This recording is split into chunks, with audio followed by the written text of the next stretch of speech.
بسم اللہ الرحمن الرحیم صلی اللہ علیہ وآلہ وسلم۔ طلاق دینے کا بیان۔ طلاق دینے کا اختیار فقط مرد کو ہے، چاہے جب مرد نے طلاق دے دی تو پڑ گئی عورت کا، اس میں کچھ بس نہیں، چاہے منظور کرے چاہے نہ کرے، ہر طلاق ہو گئی۔ عورت اپنے مرد کو طلاق نہیں دے سکتی ہے۔ طلاق کا اختیار صرف مرد کو ہے، اور جب مرد اپنی بیوی کو طلاق دے دے تو اب اس پر طلاق واقع ہوگی، چاہے عورت کہے کہ میں نے قبول کی یا نہ کی، عورت کا اس میں کوئی اختیار نہیں ہے۔ مرد کو فقط 3 طلاق دینے کا اختیار ہے، اس سے زیادہ کا اختیار نہیں، تو اگر 4-5 طلاقیں دے دے تب بھی 3 طلاقیں ہی واقع ہوگی۔ مرد کو اگر اختیار ہے تو صرف 3 طلاقوں کا اختیار ہے، 3 سے زیادہ جائز نہیں ہے۔ 3 طلاقیں دے دیں، اور اگر کوئی کہے کہ تجھے 60 طلاقیں 1000 طلاقیں، تو صرف 3 واقع ہوں گی، باقی سارے لغو چلی جائیں گی۔ جب مرد نے زبان سے کہہ دیا کہ میں نے اپنی بیوی کو طلاق دے دی، اور اتنے زور سے کہہ دیا کہ خود ان الفاظ کو سن لیا، بس اتنا کہتے ہی طلاق پڑ گئی، چاہے کسی کے سامنے کہے چاہے تنہائی میں، اور چاہے بیوی سنے یا نہ سنے، ہر حال میں طلاق واقع ہوگی۔ اب دیکھیں، طلاق دینے کے لیے یہ شرط نہیں ہے کہ عورت سنے یا کوئی اس پر گواہ ہو۔ نکاح کے لیے گواہ شرط ہے، طلاق دینے کے لیے گواہ شرط نہیں ہے۔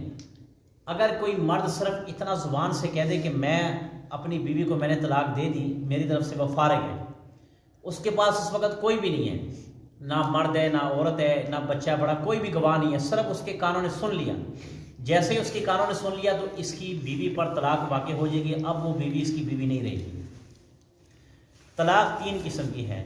ایک تو ایسی طلاق جس میں نکاح بالکل ٹوٹ جاتا ہے اور اب بے نکاح کیے اس مرد کے پاس رہنا جائز نہیں ہے، اگر پھر اسی کے پاس رہنا چاہے اور مرد بھی اس کو رکھنے پر راضی ہو تو پھر سے نکاح کرنا پڑے گا۔ ایسی طلاق کو بائن طلاق کہتے ہیں۔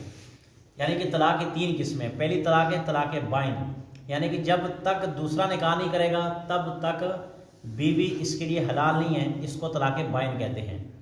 دوسری وہ جس میں نکاح ایسا ٹوٹا کہ دوبارہ نکاح بھی کرنا چاہے تو بعد عدت کسی دوسرے سے اول نکاح کرنا پڑے گا، اور جب وہاں طلاق ہو جائے تب بعد عدت اس سے نکاح ہو سکے گا۔ ایسی طلاق کو مغلظہ کہتے ہیں۔ یعنی کہ پہلی طلاق میں کیا ہے کہ نکاح صرف ضروری ہے، دوسری میں ہے کہ اگر آپ اس کو نکاح کرنا بھی چاہو گے تو نکاح نہیں ہوگا، عورت کے ساتھ آپ نکاح کرنا بھی چاہو گے تو نکاح نہیں ہوگا جب تک وہ عورت کسی دوسرے مرد کے ساتھ شادی نہ کر لے، عدت نہ پوری کر لے، تب جا کے اس آدمی کے ساتھ شادی ہوگی، اس سے پہلے نکاح شادی کا کوئی چکر نہیں ہوگا۔ تیسری وہ جس میں نکاح ابھی نہیں ٹوٹا، صاف لفظوں میں یا 1 یا 2 طلاقیں دینے کے بعد اگر مرد پیشمان ہوا تو پھر سے نکاح کرنا ضروری نہیں، بے نکاح کیے بھی اس کو رکھ سکتا ہے، پھر میاں بیوی کی طرح رہنے لگیں گے تو درست ہے۔ البتہ اگر مرد طلاق دے کر اسی قائم رہا اور اس سے نہیں پھرا تو جب طلاق کی عدت گزر جائے گی تب نکاح ٹوٹ جائے گا اور عورت جدا ہو جائے گی، اور جب تک عدت گزرے تب تک رکھنے نہ رکھنے دونوں باتوں کا اختیار ہے۔ ایسی طلاق کو رجی کہتے ہیں، البتہ اگر 3 طلاقیں دے دی تو اس سے اختیار نہیں۔ یہ جو تیسری قسم کی طلاق ہے نا، یہ طلاق ایسے ہیں کہ پہلی طلاق ہے بائن۔ بائن کہتے ہیں کہ مثال کے طور پر اب میں آپ کو سمجھاتا ہوں طلاقیں 3، ایک طلاق بائن، ایک طلاق مغلظہ اور ایک طلاق رجعی، 3 طلاقیں ہیں۔ پہلی طلاق یہ ہے کہ بائن کہتے ہیں کہ ایسا لفظ استعمال کرنا کہ بظاہر وہ طلاق نہیں ہے مگر مراد اس سے طلاق لی جائے۔ مثال کے طور پر مرد کہتا ہے، عورت میاں بیوی کی آپس میں لڑائی ہوگی، عورت کہتی ہے کہ مجھے فارغ کر دے، مرد کہتا ہے جا تجھے میں نے فارغ کر دیا، ٹھیک ہے، جا تجھے میں نے فارغ کر دیا۔ اب یہ فارغ سے کیا مراد ہے؟ طلاق مراد ہے۔ تو یہ لفظ بائن ہے، اس میں نکاح ضروری ہے، کیونکہ صاف لفظوں میں نہیں کہا بلکہ ایک چیز مراد لی ہے، اور چیز مراد لے کر اسے کہا کہ جا تجھے میں نے فارغ کر دیا، ٹھیک ہے۔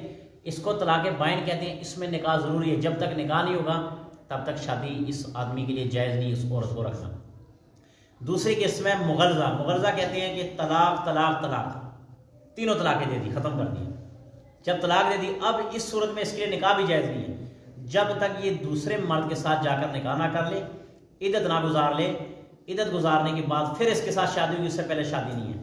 اور تیسری قسم ہے طلاق رجعی۔ طلاق رجعی کہتے ہیں کہ صاف لفظوں میں کہنا میں تجھے طلاق دیتا ہوں، ٹھیک ہے، 1 طلاق دیتا ہوں، 2 طلاق دیتا ہوں۔ اگر 1 طلاق 2 طلاقیں دے دی تو اس میں نکاح کی ضرورت کوئی نہیں ہے، اس میں نکاح کی کوئی ضرورت نہیں ہے، بس آپس میں صلح ہوگی، صلح صفائی ہوگی۔